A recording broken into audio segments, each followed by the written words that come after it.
Well, good morning, everybody. I have with me today Wendy Craven, who is on the Burke County Board of Education, Carlos Riddick, who is chair of the Washington County School Board of Education, Elise Cannon McCrae, who's a social studies teacher at South Central High School in Pitt County, and Mike Hawkins, who's the president of Pisgah Enterprises and former Transylvania County Commissioner. I've declared 2024 as the year of public schools in North Carolina because our public schools continue to thrive and improve despite chronic underfunding by the legislature.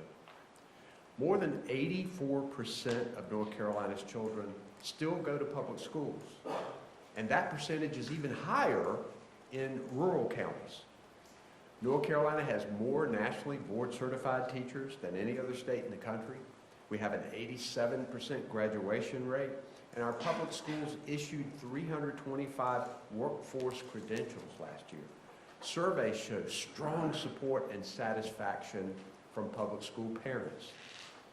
We're here today because we know that private school vouchers are the biggest threat to public schools in decades. They don't improve student performance, and we know this from other states that have tried vouchers.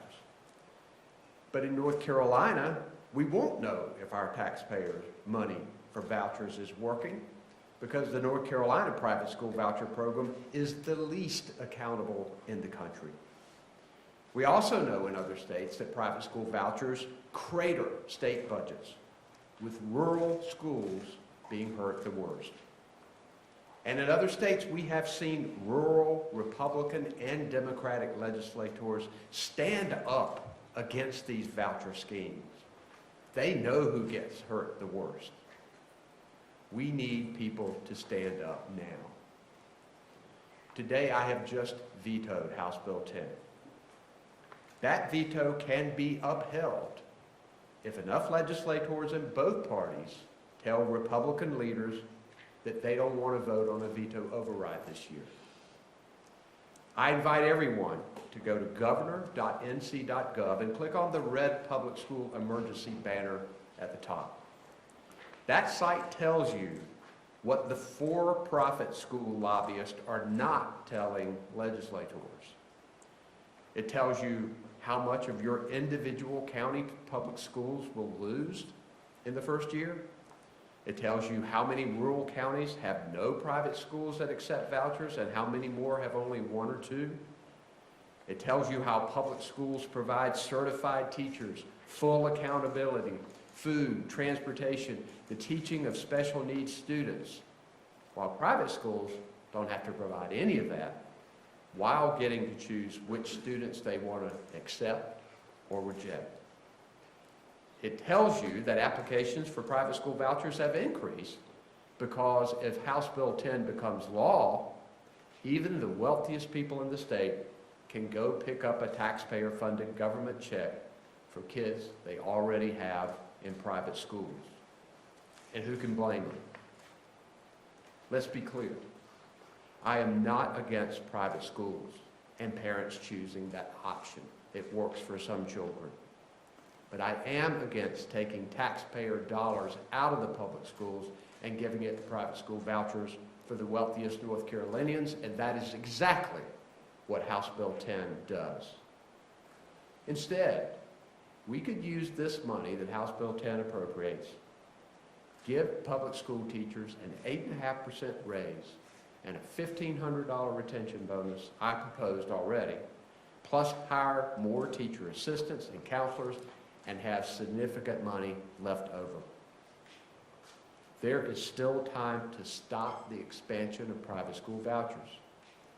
Wealthy people will never let their private school vouchers be taken away if we don't stop it now. Already, the legislature has fallen woefully behind on teacher pay and invests $5,000 less per student than the national average. North Carolina will not remain first in business if we become last in education. Let's save our public schools. I'm now going to call on Wendy Craven, member of the Burke County Board of Education. Wendy? Good morning, everyone. I want to thank Governor Cooper and his staff for inviting me to speak this morning, and I also want to thank Dr. Jennifer Griffin, Superintendent of Hickory City Schools, for allowing me to take the day from my school to speak with you. I hold a unique perspective as a school board member in Burke County and as a high school principal in Hickory City Schools. Before I present you with data and talking points, I would like to say to you that I am an educator first and a Republican second. Allow me to share some data with you. 85.5% of school-age children in Burke County attend public schools.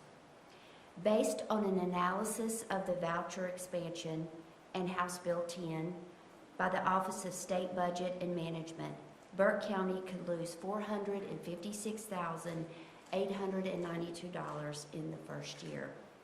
There are 5 private schools participating in the voucher program in Burke County. Some of the private schools in Burke County have raised their tuition, so the vouchers are not necessarily helping the lower income students that it was initially targeted to help. There are several talking points that I would like to share as well.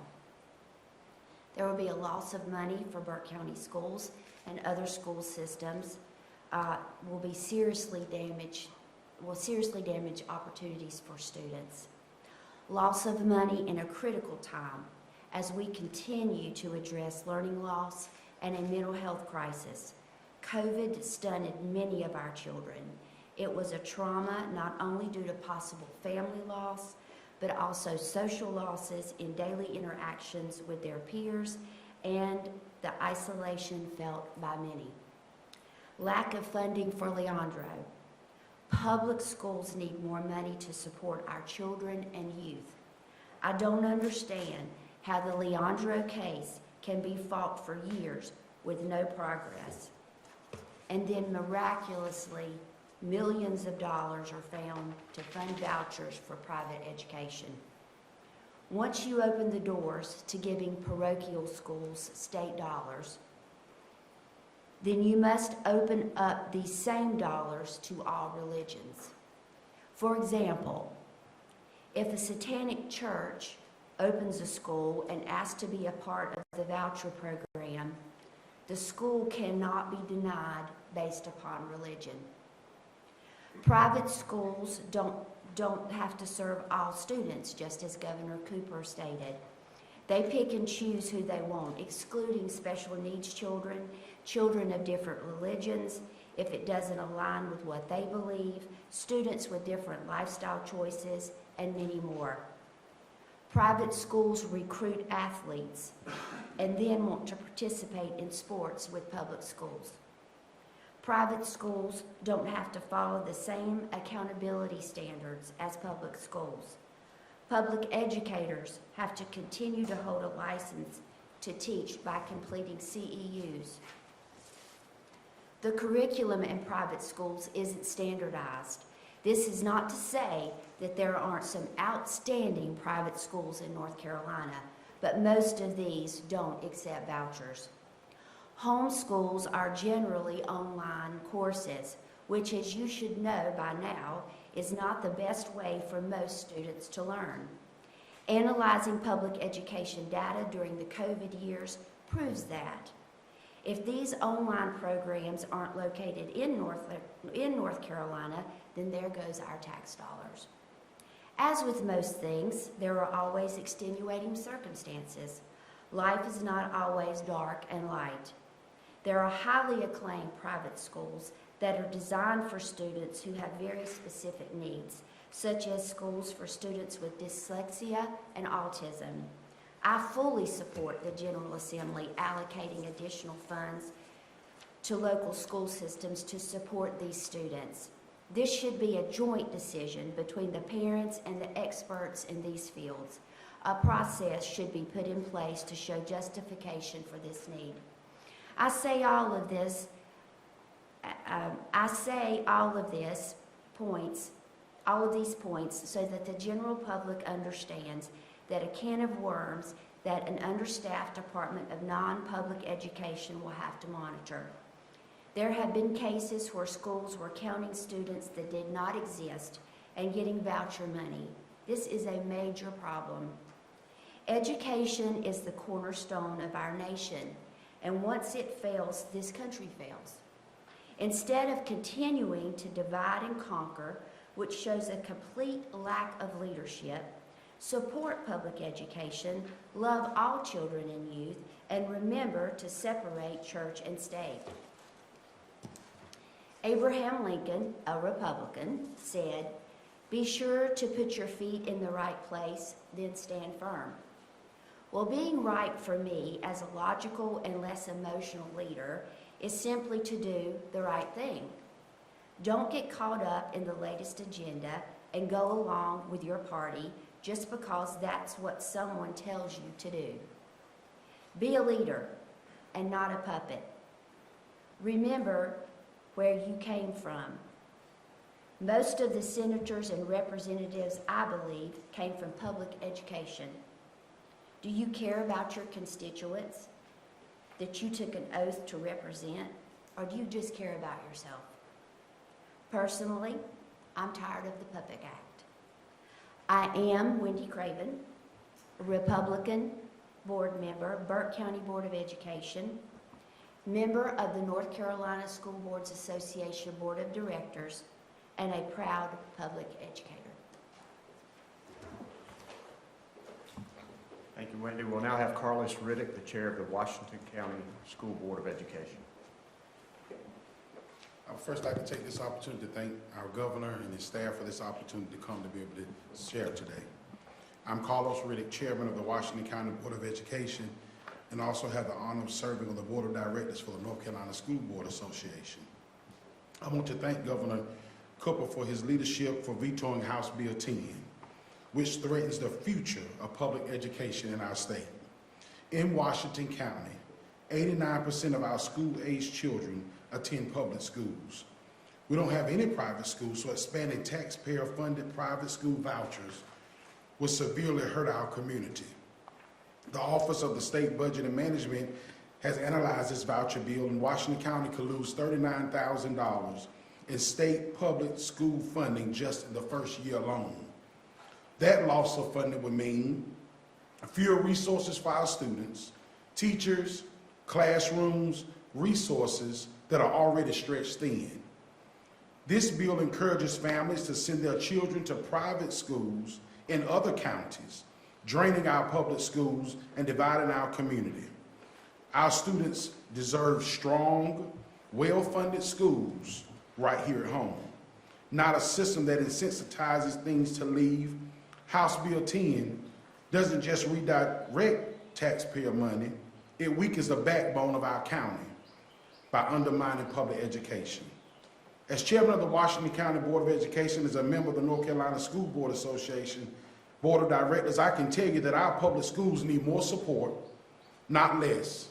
Governor Cooper's veto is a stand to protect every child's right to a quality public education.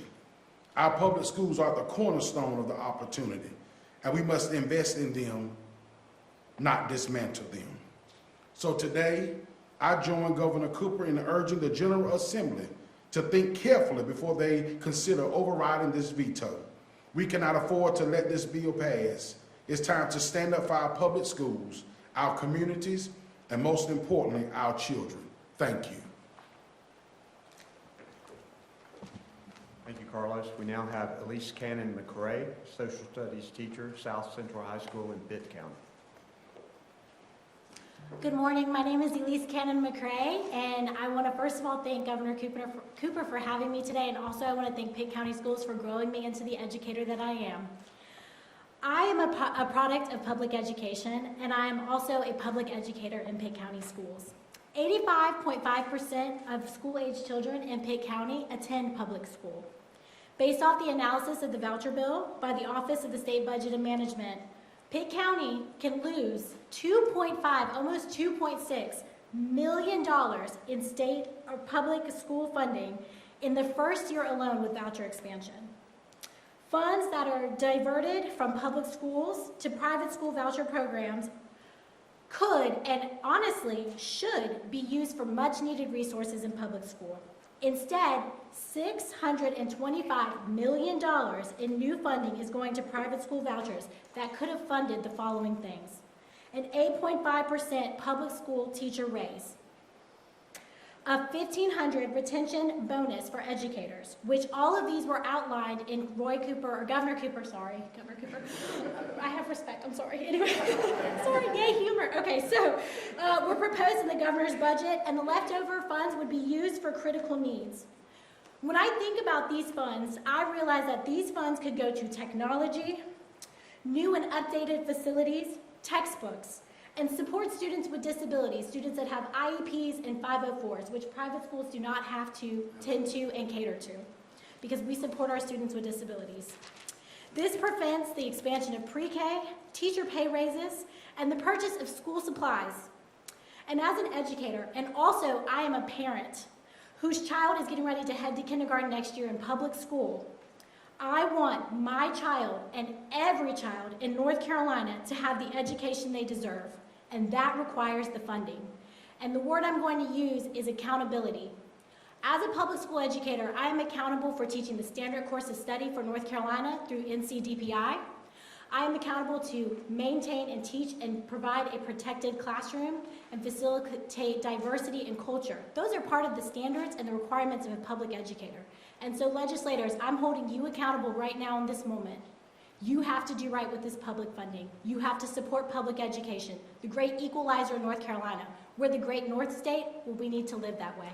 Thank you. Thank you. Thank you, Elise. We now have Mike Hawkins, the president of Pisgah Enterprises and former Transylvania County Commissioner. Mike.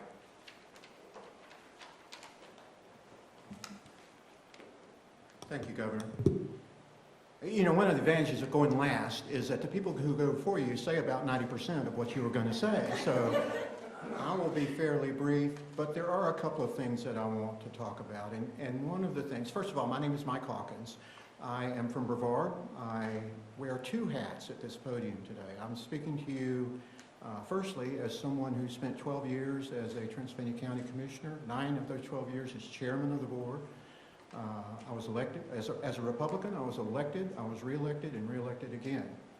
And so I have an intimate knowledge of the problems of local government, the financial problems and the operational problems of rural local governments all across North Carolina. I also have an intimate knowledge of the interactions between county commissioners and school boards, because I lived that for 12 years. So I have a particular expertise on that. I'm also a small business owner.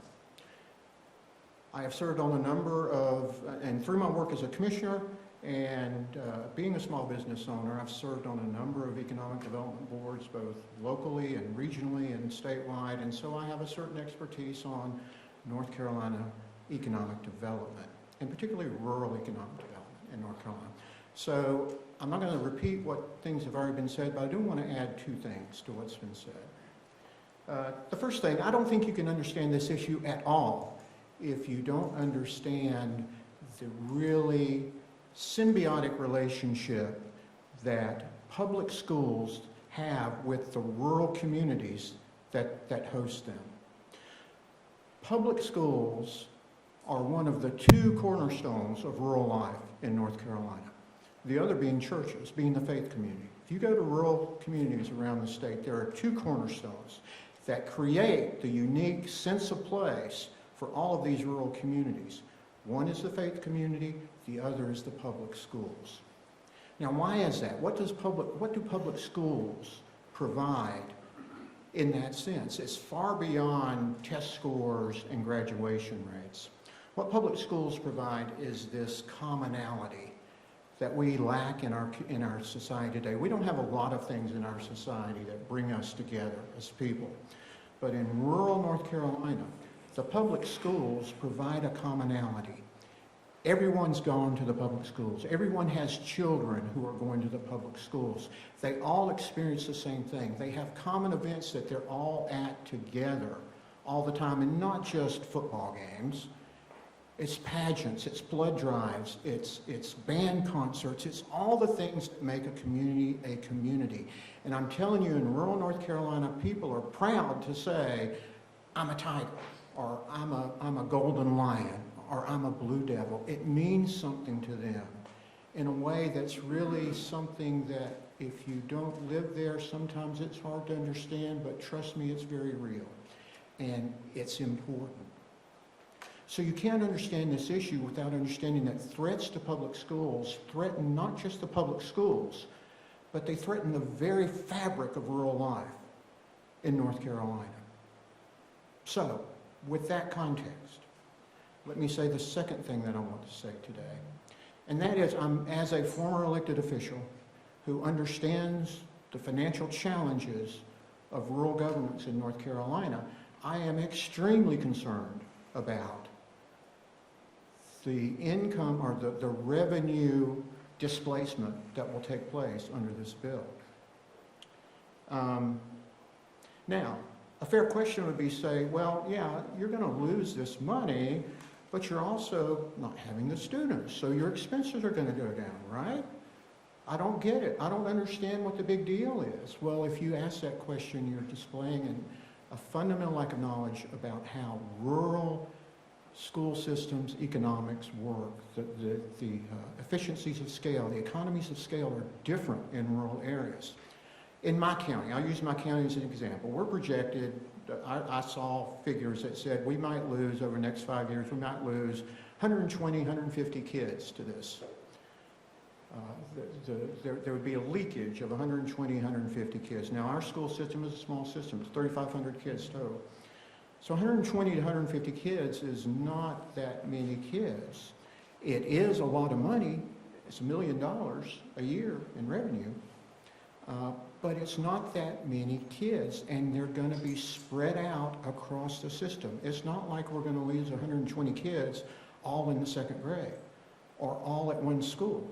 They're going to be spread out across grades and across schools, so you're going to have essentially the same expenses. What you might think in theory, you would have variable costs that will go down with the loss of students. In this example, you won't, because you're going to run the same number of school buses, you're going to have the same number of teachers, you're going to have the same number of classrooms, your utility bills are going to be the same, your extracurriculars are going to be the same. There are not going to be a lot of variable costs involved. There will be a variable income difference, though. And what's going to happen, and everybody who knows anything about local government knows this, is when you have $1 million hole in your operating budget and you do not have a corresponding decrease in expenses, then the only place that Board of Education people can go is to their local county commissioners, the local governments, to try and make up some of that difference. And that's going to happen. It's not going to happen this year. It may not happen next year. There's going to be a lag, but it's going to happen. And I'm telling you, as someone who lived it for 12 years, it's not going to turn out well, because it's going to be a hard sell for boards of education to go to county commissioners and say, we need this additional funding, this significant chunk of additional funding just to maintain status quo, which is the question, which is the argument that they're going to have to make. So I am very troubled for this bill because, last thing, the last thing that's not been mentioned. The other thing you need to understand about public education and rural North Carolina is that in most rural counties in North Carolina, the school system is the county's largest single employer. And that's something, sometimes people look at that and use that, say that pejoratively, kind of say, well, that's out of whack. Why is the school system the largest employer in your county? I always argued, on the local level, local government, what do we do that's more important than educating our young people? But whether you think it's a good thing or a bad thing, the fact remains that in most rural counties in North Carolina, the school system is the single largest direct employer. So what this bill is doing, it is disrupting the revenue stream of one of the two fundamental cornerstones of rural life, churches and schools. It's disrupting the revenue stream of the schools, one. Two, it's disrupting the revenue stream of the largest employer of rural North Carolina. And three, it's setting up this slow fuse bomb that's going to come in 2 or 3 years, where you've got this hole in local school system revenues that are going to have to be covered by the taxpayers of those rural counties, who in most cases are the ones who can least afford tax increases. There's a reason why in Texas, when this came up last year, it was rural Republican representatives who stopped it. There's a reason why in Georgia, when this came up last year, it was rural Republican representatives who stopped it. There's a reason why in Tennessee right now this is being debated, and the current voucher law in Tennessee, if you look at it, it excludes large portions of rural Tennessee because the rural Republican representatives in Tennessee said, we'll vote for this voucher plan, but you need to carve our district out. We don't want it to apply to our district. Those rural Republican representatives in those 3 states know what I just told you is true, that this is an existential threat, not just to the school systems of rural North Carolina, but to the very fabric of life for rural North Carolina. So, Governor Cooper, thank you for your leadership. Thank you for standing up for rural North Carolina by vetoing this. And thank you for giving the legislature a chance to take a breath and consider this, and consider whether this is what's right for rural North Carolina. Thank you, Governor. Thank you, Mike. And what you just heard from is just a representative sample of the strong feelings of rural North Carolina about this legislation. So Jordan, let's take a few questions on topic on this bill first, and then I'll be glad to answer other questions that you might have on your mind. Start with Michael. Is there another topic that people are here for today? I don't know. I don't know. Maybe. Governor, Republican leadership has pushed back on some of these claims, arguing that they have increased per pupil funding year over year, that there have been Republican-led efforts to try and move forward with teacher pay. We've heard obviously some concerns expressed today and in years past over these points. If this bill is eventually overridden, what is your concern long-term for the health and existence of these public schools if they don't have the funding to move forward with hiring these specialists and teachers? This legislation is a real threat to our public schools. They've set aside $4 billion over the next decade. They've also put in place tax cuts for the wealthy and for corporations. There's not going to be any money to invest in public schools and better teacher pay. Already they're behind, $5,000 less per student on average than the national average. Teacher salaries are dropping. We need to put a pause on expanding these vouchers to the wealthiest North Carolinians, and we need to make sure that we invest in our public schools first. Other on topic? Public education? Great, thank you.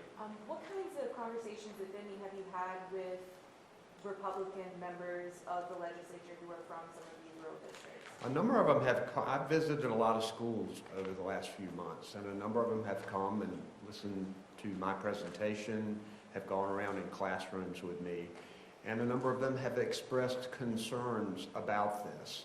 I hope that there will be enough of them to go to the leadership to say, let's take a pause, because there is a one-vote Republican supermajority in both chambers, but I think this is a bipartisan concern. This is more about rural North Carolina.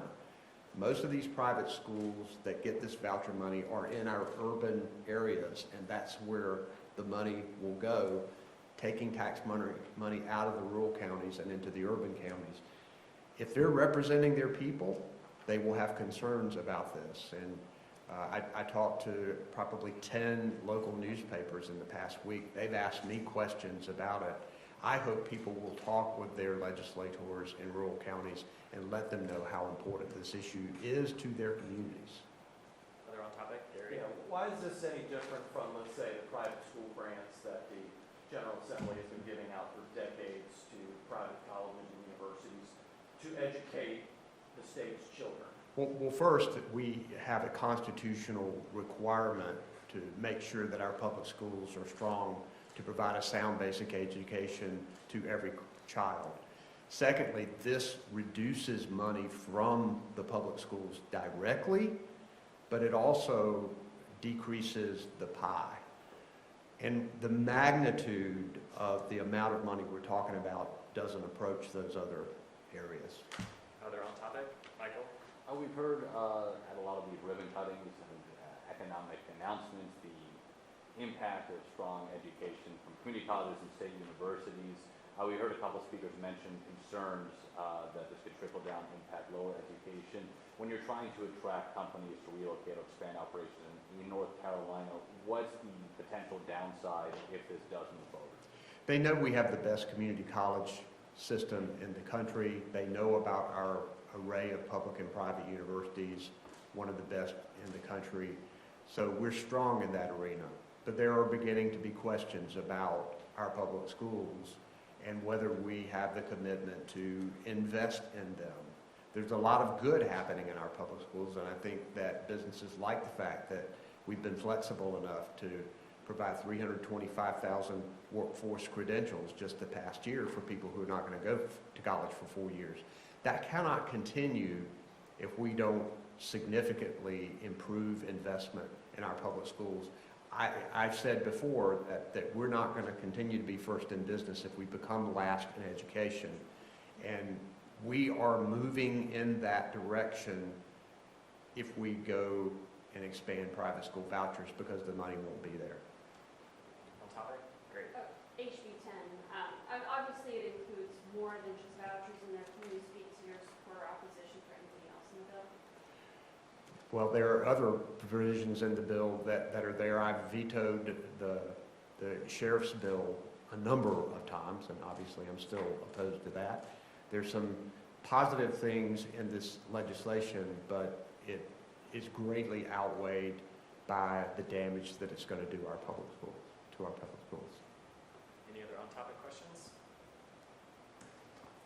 All right. Questions off topic? Go right here. Thank you, Mr. Governor. Nicole Killian from CBS News. I know in the statement that you put out yesterday regarding Lieutenant Governor Mark Robinson, you said that Donald Trump and Republicans have known who Mark Robinson is for years. At the same time, he is your lieutenant governor, and I know that you were from different parties, but were you ever aware of these posts before yesterday? So I know that Mark Robinson has been making incendiary statements since he's been elected. And in fact, I said he should resign a couple of years ago. Donald Trump and North Carolina Republican leaders have known about his character and the kind of statements that he's made, his disrespect for women, his incitement to violence. So this is something that was known across the board, yet they have continued to support him even to this very minute. They have not withdrawn support for them. And I think that when people go to the polls, they need to think about these candidates who have supported and encouraged somebody like Mark Robinson and continue to do so. So are you saying you knew about these posts, yes or no? These posts, he has made lots of posts and lots of statements in the same vein. So there's not a whole lot new here about Mark Robinson's character. They have known, Republican leaders and Donald Trump have known who he is. They've embraced him. They've supported him from day one. Next question, Gary. How do you think this affects the possibilities of Democrats to win positions that you have been unsuccessful in recently, particularly high court, and also just being able to prevent supermajorities in the legislature? Most judicial candidates, most candidates for Council of State, most legislators that are Republicans have endorsed and embraced Mark Robinson.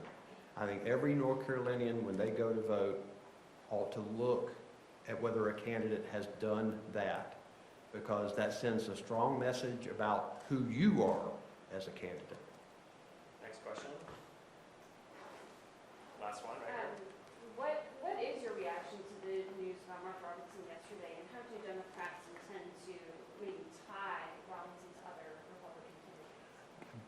Republicans have tied themselves to Mark Robinson. That is obvious from everything they have said about him, supporting him. And I think the people of North Carolina need to take notice of the fact that these Republican leaders, people who are running for office, have continued to support him and still to this very minute are continuing to support him. That's the time we've got. Thanks, y'all. Thank you guys very much.